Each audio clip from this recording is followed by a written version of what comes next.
नमस्कार, India voice देख रहे हैं आप और मैं हूं आपके साथ शिवम दुबे। इंडिया वॉइस के खास कार्यक्रम देवभूमि समाचार में आप सबका स्वागत है। रुक करेंगे खबरों की ओर। मुख्यमंत्री पुष्कर सिंह धामी ने रामनवमी पर बाबा नीम करोली महाराज की तपोस्थली कैची धाम में पूजा अर्चना कर प्रदेशवासियों के सुख समृद्धि की कामना की। उन्होंने कहा कि मानसखंड मंदिर माला मिशन के अंतर्गत हमारी सरकार द्वारा कैची धाम में आने वाले श्रद्धालुओं की सुविधाओं को ध्यान में रखते हुए विकास काम जारी। बाईपास रोड, पार्किंग और मूलभूत सुविधाओं का विकास तेजी से किया जा रहा है।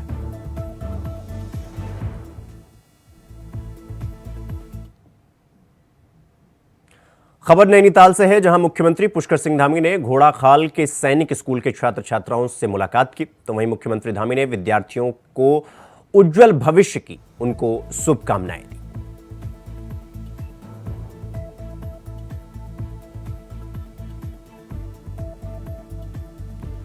तो छात्रों से मुलाकात किया मुख्यमंत्री पुष्कर सिंह धामी ने, उनसे बातचीत की और उज्जवल भविष्य की कामना की। मुश्किलों से सीखना और फिर आगे बढ़ना।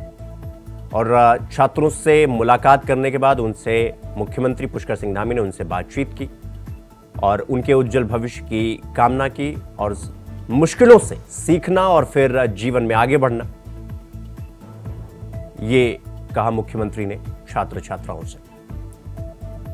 तो छात्रों से मुलाकात कर उनसे बातचीत की मुख्यमंत्री ने, उनसे संवाद किया और जीवन में आगे बढ़ने की प्रेरणा और आगे कैसे बढ़ा जाए जीवन में मुसीबतों का सामना करते हुए, ये सब कुछ मुख्यमंत्री ने छात्रों से मुलाकात के दौरान उनसे बातचीत की।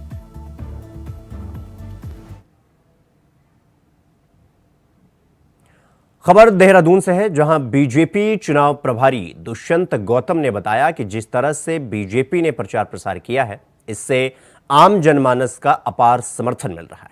उनका कहना है कि बीजेपी प्रदेश की 5 लोकसभा सीटों को भारी मतों के साथ जीतने जा रही है। उत्तराखंड के विकास को लेकर जिस तरह से काम किया गया, इससे पार्टी को आम मतदाताओं का अपार जन समर्थन मिल रहा है।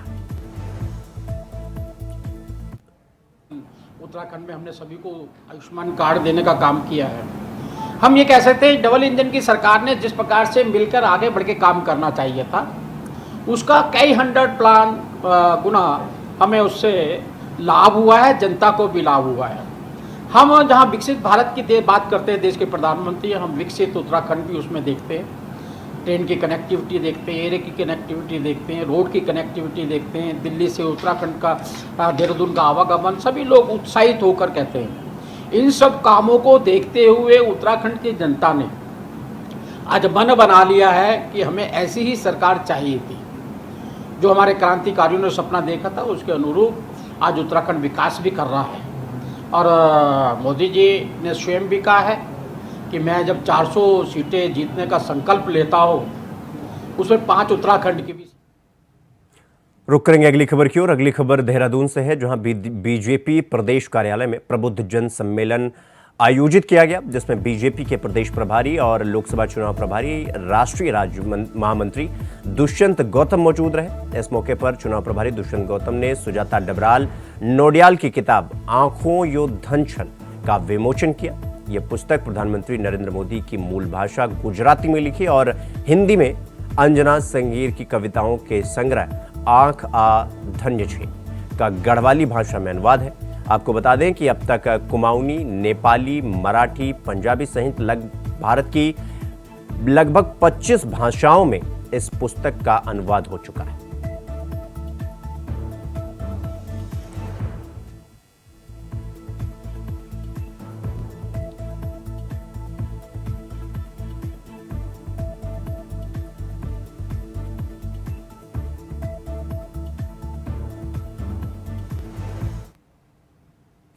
तो वहीं केंद्रीय गृह मंत्री अमित शाह ने उत्तराखंड के मुख्यमंत्री पुष्कर सिंह धामी के कामों पर मुहर लगाते हुए उनकी पीठ थपथपाई।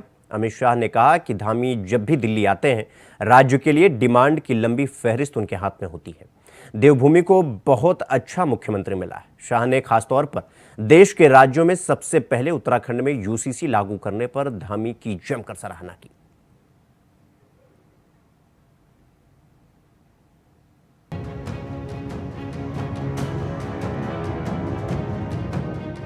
तो देश के गृह मंत्री और बीजेपी के चाणक्य अमित शाह जब टिहरी गढ़वाल में बीजेपी प्रत्याशी अनिल बलूनी के समर्थन में वोट मांगने पहुंचे तो अलग रंग में दिखे। मंच पर सभा को संबोधित करते हुए शाह ने जमकर धामी के कामों के किस्से सुनाए और देवभूमि में जीत की हुंकार भरी। दावा ये कि धामी के काम और मोदी की गारंटी कि 5 सीटों पर कमल खिलाएगी। साथ ही शाह ने धामी के मॉडल का जिक्र करते हुए यूसीसी को लेकर उठाए कदम पर उत्तराखंड सरकार की पीठ भी थपथपा दी। भाई और बहनों, ये उत्तराखंड की पहाड़ियां कहने को तो आबादी कम है, मगर हमारी सेना को छानकर देखो तो हर 14 व्यक्ति मेरे उत्तराखंड से मां भारती की रक्षा के लिए जाता है। सेना के जवान और रिटायर्ड सेना के जवानों के परिवारों से ये उत्तराखंड भरा पड़ा है। इंदिरा गांधी ने एक वादा किया था कि सेना के जवानों को 1 रैंक 1 पेंशन देंगे। 40 साल तक कांग्रेस पार्टी ने पूरा नहीं किया। आपने 2014 में 5 की 5 सीटें देकर मोदी जी को प्रधानमंत्री बनाया। मोदी जी ने 1 रैंक 1 पेंशन का वादा पूरा कर दिया और 70,000 करोड़ रुपया सीधा सेना के जवानों के परिवार में बैंक अकाउंट में डालने का काम नरेंद्र मोदी जी ने किया। ये पहला मौका नहीं है जब किसी केंद्रीय नेता ने मुख्यमंत्री पुष्कर सिंह धामी की पीठ थपथपाई है। इससे पहले प्रधानमंत्री नरेंद्र मोदी हो या फिर बीजेपी के राष्ट्रीय अध्यक्ष जेपी नड्डा। इतना ही नहीं, रक्षा मंत्री राजनाथ सिंह और उत्तर प्रदेश के मुख्यमंत्री योगी आदित्यनाथ भी धामी की शैली और काम करने के अंदाज के कायल हैं। रक्षा मंत्री राजनाथ सिंह ने तो हाल ही में मुख्यमंत्री धामी को ऑलराउंडर राजनेता की संज्ञा दी है। ऐसा ऑलराउंडर जिसने हर क्षेत्र में अपनी योग्यता साबित की है। अपने पुष्कर सिंह धामी को भी, अपने मुख्यमंत्री को, इनको मैं लंबे समय से जानता हूं मेरे बहनों भाइयों। यह युवा मोर्चे के कार्यकर्ता थे तब से अच्छी तरह जानता हूं और मैं देखता हूं कि मुझे आज मुख्यमंत्री बनने के बाद वह राजनीति की पिच पर एकदम चैंपियन और ऑलराउंडर की तरह नजर आते हैं पुष्कर सिंह धामी। जब पुष्कर धामी बैटिंग करते हैं तो पिच पर टिकना भी जानते हैं और चौके छक्के लगाना भी खूब जानते हैं। और जब पुष्कर सिंह धामी बॉलिंग करते हैं तो अच्छों के विकेट को उखाड़ देते हैं। विकेट उखाड़ देते हैं फिर भी पूरी तरह से शांत रहते हैं। और हालत इन्होंने कर दिया है कि उत्तराखंड में सारी राजनीतिक पार्टियों को पुष्कर सिंह धामी ने आउट कर दिया है। दरअसल धामी को एक परफेक्ट सीएम मटेरियल माना जाता है। सरकार और संगठन के बीच उन्होंने गजब का तालमेल बैठा रखा है। उनके नेतृत्व में राज्य सरकार केंद्र सरकार के साथ जबरदस्त तरीके से कदम मिलाकर काम कर रही है।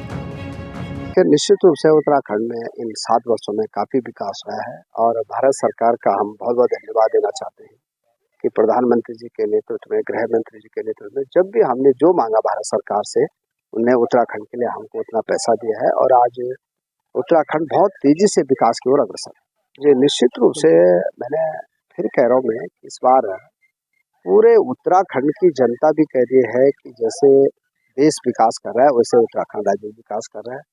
हमारा भी टारगेट है कि 2025 तक हमको उत्तराखंड को अग्रणी राज्य में शामिल कराना है और मैं कह सकता हूं कि हम 5 सीटें बहुत अच्छे मंत्र से चुनाव जीते। प्रधानमंत्री मोदी की जन कल्याणकारी योजनाओं की धामी खुद मॉनिटरिंग करते हैं ताकि राज्य में पात्र व्यक्तियों तक उनका लाभ पहुंचाया जा सके। सिलक्यारा टनल हादसा और जोशीमठ जैसी आपदा का भी धामी सरकार ने डटकर मुकाबला किया।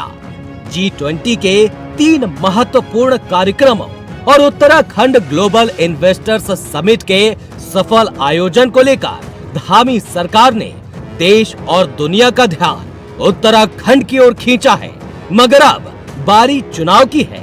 ऐसे में धामी चुनाव की इस अग्नि परीक्षा में कितने सफल होंगे, ये देखना फिलहाल बाकी है।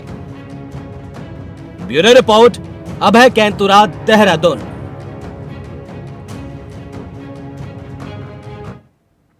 अगली खबर हरिद्वार से है, जहां योग गुरु बाबा रामदेव ने देश में हो रहे चुनाव में देशवासियों से मतदान जरूर करने की अपील की। जहां उन्होंने कहा कि वो मतदान कर ऐसी सरकार को चुने जो विरासत को, विकास को, संस्कृति को, समृद्धि को, हमारे कल्चर को साथ लेकर चले और दूसरी तरफ इस भारत को विश्व की सबसे बड़ी आर्थिक महाशक्ति बनाने के लिए समर्थ हो। तो वहीं स्वामी गोविंद देव ने कहा कि चुनाव पर सभी को मतदान अवश्य करना है, एक भी व्यक्ति मतदान के बिना न रहे और अगर कोई मतदाता मतदान नहीं कर पाता तो उसे ऐसा अनुभव होना चाहिए जैसे उसने कोई पाप किया। हिंदवी साम्राज्य दिवस के 300 वर्ष की पूर्ति के अवसर पर पहली बार व्यासपीठ से छत्रपति शिवाजी महाराज जी की कथा, और वह भी हमारे सनातन धर्म के, राष्ट्र धर्म के सबसे बड़े उद्घोषक, हमारे बहुत बड़े संत महापुरुष गोविंद देव गिरी जी महाराज जी कर रहे हैं। उद्देश्य है जिस तरह से गौ माता की, भारत माता की रक्षा के लिए और अखंड भारत के निर्माण के लिए छत्रपति शिवाजी महाराज ने जो शौर्य पराक्रम के साथ प्रचंड पुरुषार्थ किया, वही प्रचंड पुरुषार्थ से देश में जगे 25-25 दिनों में 19-19 किले जीत करके 360 किलो के ऊपर उन्होंने अपना आधिपत्य स्थापित किया। आज व्यक्ति अपने परिवार को खंडित होने से नहीं बचा सकता। उन्होंने अखंड भारत की संकल्पना ही नहीं की, उसकी प्रतिष्ठा हेतु 50 वर्षों तक निरंतर संघर्ष किया और हारे नहीं। एक विजेता की तरह हमेशा लड़ते रहे और जीतते रहे। वो ये नहीं कहते थे करेंगे और मरेंगे, वो कहते थे करें। लोकसभा चुनाव के लिए आज शाम 5 बजे से ही चुनाव प्रचार थम गया। तो वहीं चुनाव के दिन से 72 घंटे पहले अंतर्राष्ट्रीय सीमाएं सील हो गई। प्रदेश भर में आज शाम 5 बजे से शराबबंदी लागू कर दी जाएगी। इसके अलावा प्रदेश भर के स्ट्रांग रूम से पोलिंग पार्टी रवाना हो रही है। जिला निर्वाचन अधिकारी सोनिका ने जानकारी देते हुए बताया कि कल 1880 पोलिंग स्टेशन है। पोलिंग पार्टियों को सामान वितरित किया जा चुका है और लगातार रवाना किया जा रहा है और जो पार्टियां बच गई उन्हें कल भेजा जाएगा। तो वहीं जिला निर्वाचन अधिकारी ने मतदाताओं से अपील की है कि 19 अप्रैल को सभी मतदान जरूर करें। टोटल 1880 पोलिंग स्टेशन है और P-2 में 122 पार्टियां हमारी रवाना होनी है। ऑलमोस्ट सभी को सामान वितरण हो गया है और कुछ ही देर में ये मूव कर जाएंगी और कल जो बची हुई पार्टियां हैं वो कल यहाँ से मूव करेंगी, जो हमारी जो बच जाएंगी पार्टियां। 19 अप्रैल को उत्तराखंड में चुनाव होना है और ये पहले चरण में होना है और ऐसे में जो तैयारियां हैं वो अभी से देखने को मिल रही है, क्योंकि 5 बजे के बाद जो चुनाव प्रचार है वो थम जाएगा और परसों तक जो मतदान है वो 7 बजे से लेकर शाम 5 बजे तक चलेगा। तो ऐसे में जो पोलिंग पार्टीज है वो रवाना हो रही है। मैं अभी मौजूद हूँ महाराणा प्रताप स्टेडियम में और यहाँ पर जो टिहरी लोकसभा सीट के जो पोलिंग पार्टी होगी यहाँ से रवाना होगी।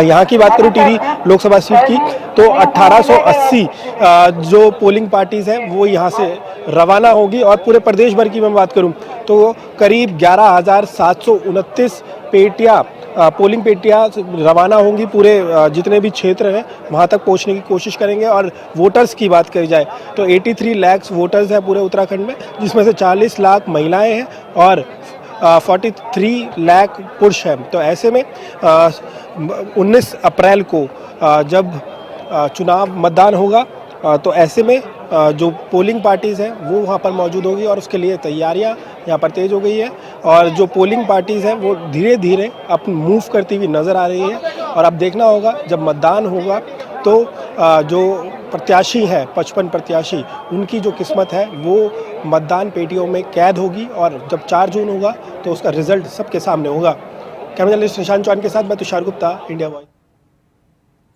तो वहीं 19 अप्रैल को उत्तराखंड में होने जा रहे लोकसभा चुनाव के लिए मतदान के लिए पौड़ी जनपद के सभी सेंटरों से पोलिंग पार्टियों को जिले के दुरुस्त पोलिंग बूथों के लिए रवाना किया गया। जिले से 181 पोलिंग पार्टी को रवाना किया गया, जिसमें कोटद्वार के सेंटर से यमकेश्वर, लैंसडौन और कोटद्वार के लिए 98 पोलिंग पार्टी को ईवीएम, वीवीपैट और पोस्टल बैलेट देकर रवाना किया गया। तो वहीं सुरक्षा कर्मियों को भी मतदान के दिन कड़ी सुरक्षा व्यवस्था पोलिंग बूथ में रखने के लिए निर्देश दिए गए।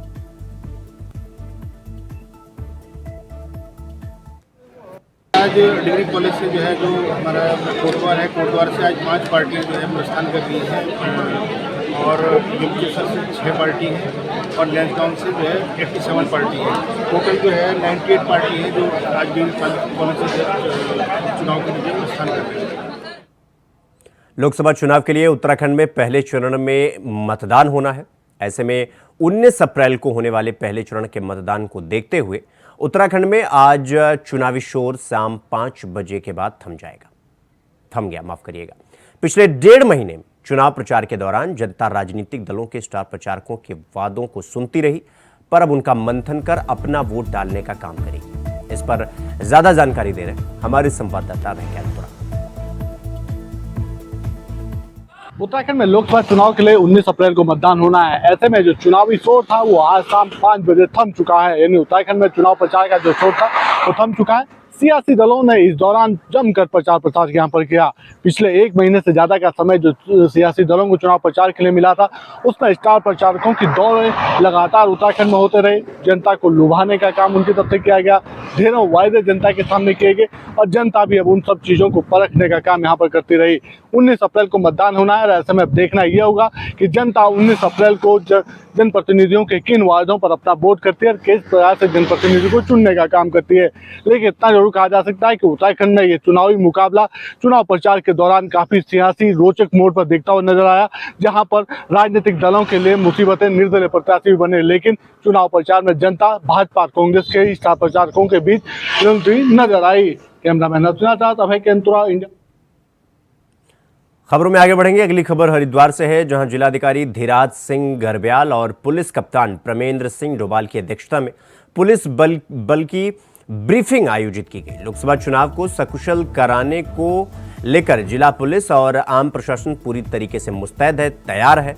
पोलिंग पार्टियों के आने जाने के रूट, मतदान केंद्र में बरती जाने वाली सावधानियों के बारे में बारीकी से जानकारी दी गई। तो वहीं यह बताया गया कि फ्लाइंग स्क्वाड मतदान के दौरान केंद्रों का औचक निरीक्षण करेगा। चुनाव में किसी भी प्रकार की अनियमितता बर्दाश्त नहीं की जाएगी। साथ ही उन्होंने बताया कि पुलिस ऑफिसर्स भी लगातार राउंड पर रहेंगे। आगामी जो हमारा पार्लियामेंट्री इलेक्शन से रिलेटेड हमारी जो फाइनल ब्रीफिंग थी वो आज फोर्स की गई है, जिसमें समस्त हमारा जो फोर्स है उसका जो जोनल और सेक्टर पुलिस ऑफिसर्स थे उनके साथ साथ जो हमारा होल ड्यूटी में जो फोर्स लगा है, बॉर्डर्स पर जो फोर्स लगा है, जो हमारे अन्य जितनी भी अनुसांगिक जो ड्यूटियाँ लगी हुई हैं उन सभी की एक जनरल ब्रीफिंग की गई थी, जिसमें जो पोलिंग डे जो एक महापर्व है इससे रिलेटेड जितनी भी हमारी ज़रूरतें हैं और जितनी भी हमारी ड्यूटी को परफॉर्म करने के लिए हमारी आवश्यकताएं हैं उसके अनुरूप सभी को ब्रीफ किया गया और आज इनको यहाँ से रवाना किया गया है। कल ये पोलिंग पार्टियों के साथ जाके और सकुशल संपन्न कराएंगे। लोकसभा चुनाव के पहले चरण का चुनाव प्रचार थम चुका है, साथ ही अब वोटिंग का काउंटडाउन शुरू हो गया है। 19 अप्रैल को सुरक्षित और निष्पक्ष वोटिंग करने के लिए चुनाव आयोग और प्रशासनिक अधिकारियों ने कमर कस ली है। हरिद्वार जिले में 1714 पोलिंग बूथ पर 861 मतदान केंद्र बनाए गए हैं। हरिद्वार लोकसभा में करीब 20 लाख वोटर 19 अप्रैल को अपने मताधिकार का प्रयोग करेंगे। अधिकारियों की ओर से वोटिंग के लिए फुल प्रूफ प्लानिंग तैयार कर ली गई है। 18 अप्रैल को BHEL सेक्टर 4 मैदान में पोलिंग पार्टियों के लिए रवाना होंगी। चुनाव ड्यूटी में तैनात सभी अधिकारियों, कर्मचारियों और पुलिस फोर्स को जरूरी दिशा निर्देश दे दिए गए हैं। अगर ऐसा होता जाता है, अगर इसीलिए देखिए जब भी चुनाव की प्रक्रिया शुरू होती है, पोलिंग की प्रक्रिया शुरू होती है, जितने पीठासीन अधिकारी हैं, जितने भी मौजूद वहाँ पे एजेंट्स हैं, उनको ये ताकीद करते हैं कि आप लोग वोटिंग की प्रक्रिया को गोपनीय रखेंगे। अगर किसी वोटर ने, अगर किसी व्यक्ति ने, किसी एजेंट ने अगर वोटिंग की प्रक्रिया को सीक्रेट नहीं रखा तो उसके खिलाफ हम तत्काल मुकदमा पंजीकृत करें।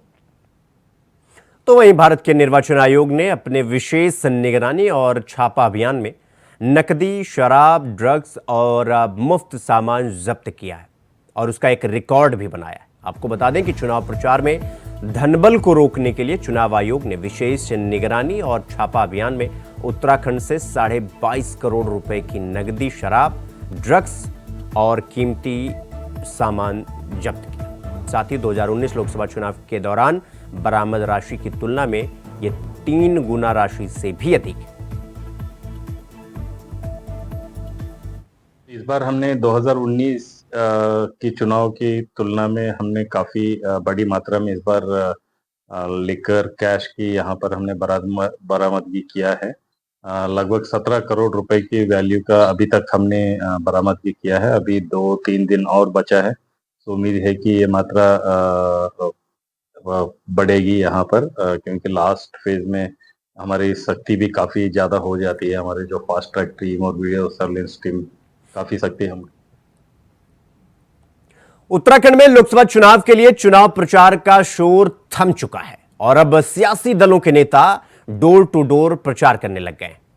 पिछले सवा महीने में उत्तराखंड के भीतर प्रधानमंत्री नरेंद्र मोदी, गृह मंत्री अमित शाह, केंद्रीय मंत्रियों की पूरी फौज और कांग्रेस से प्रियंका गांधी उत्तराखंड के मैदान में जनता को लुभाती हुई नजर आई। लेकिन जनता किसे अपना वोट देती है, यह तो 19 अप्रैल को ईवीएम में कैद हो जाएगा, जिसका खुलासा 4 जून को होगा। क्या सीएम पास कर पाएंगे अग्नि परीक्षा और 5 सीटों पर बीजेपी की दावेदारी पर जो साख है उसे जमा पाएंगे? उत्तराखंड में हरिद्वार और पौड़ी हॉट सीट बन चुकी है।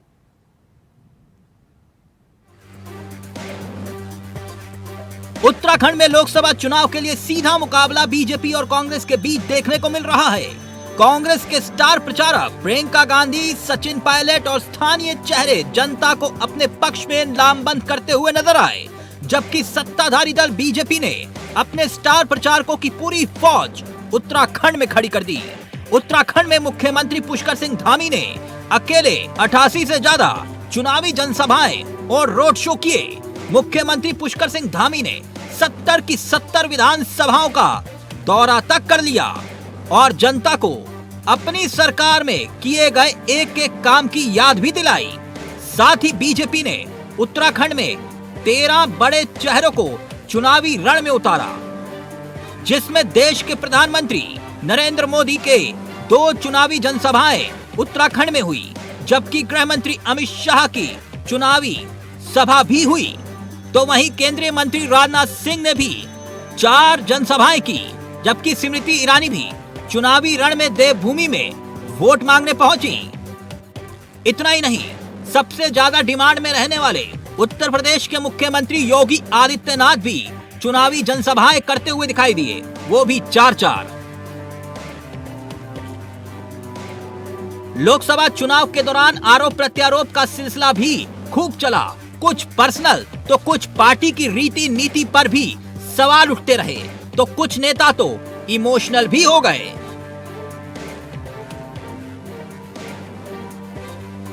मगर इस चुनावी रण में भाजपा ने अपने स्टार प्रचारकों को उत्तराखंड में उतारकर चुनावी समा बांधने की पूरी कोशिश की।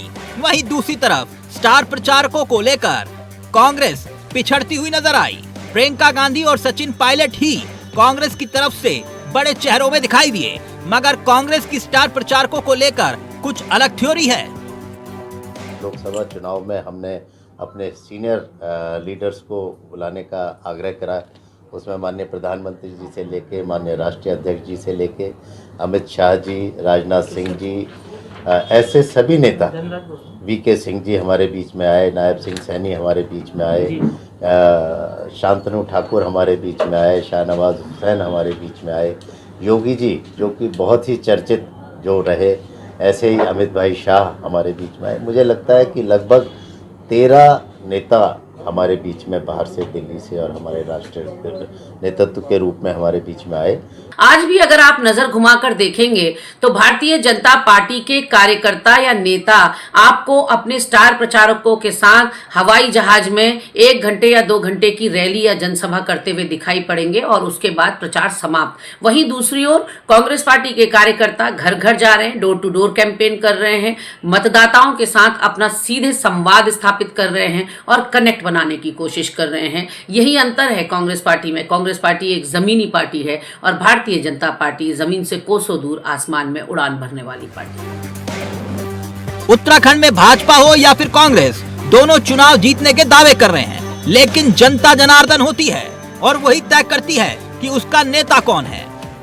खैर, चुनावी शोर अब शांत हो चुका है। अब देखना तो यही बाकी है, जनता के दिलों में आखिरकार कौन उतर पाया और जनता को किस पर एतबार। अबे कैंतुरा, इंडिया वॉइस, देहरादून।